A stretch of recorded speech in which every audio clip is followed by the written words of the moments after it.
So here I am in sunny Essex, just gone through a 2-day planning session with one of my clients, and it's great, one, to be back with them again, albeit 2 meter social distancing has been clear, but I think it again just shows the benefits of real rigor when it comes to quarterly planning. It's been really difficult, doing things by Zoom over the last few months and separately, but having the opportunity to come back together as a board to figure out where our core competences are, where the blind spots are, what the big trends that we can take accountability of, take leverage of over the rest of the year.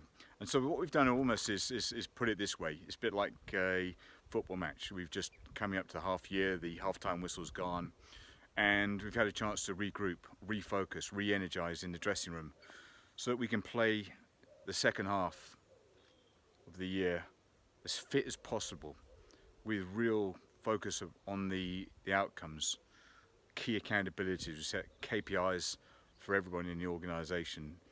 There is this real notion of if we can take massive action, then that's going to be something that potential get the numbers back to where we set at the beginning of November. We set the annual plan. So really exciting to be with clients again, helping them do what they do best, serving customers, having value propositions that people want to pay for.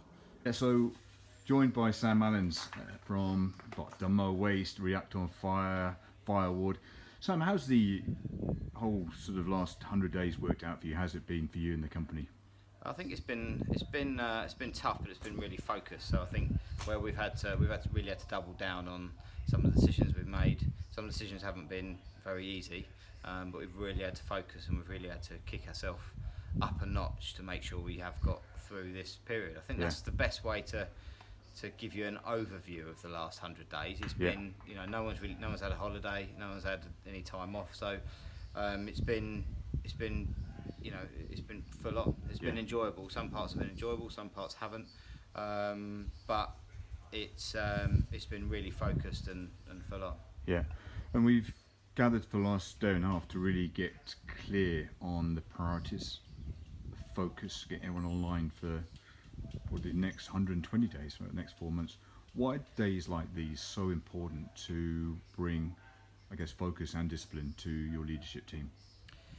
I think you get short-sighted quite easily. I think that's probably especially the last few months we've been very focused on survival, and making if there's a glimmer of something somewhere, we chase that and we turn that into something bigger if we can. And I think especially the last 2 days with the board is a bit of a refocus, and I think now, to be honest, I think we've got it an absolute bang on time, especially as we're making this video just after Boris has made an announcement. So I think, as of next month we're going to be starting the steep climb back out. So I think that's really important to make sure we've planned for July, August, September, October, which leaves us a quarter until the end of our financial year. And I think that's really, I'm buzzed up now. I'm kind of feel like I'm out of the situation of survival and back into let's make these numbers happen that we've set down that the group needs to do.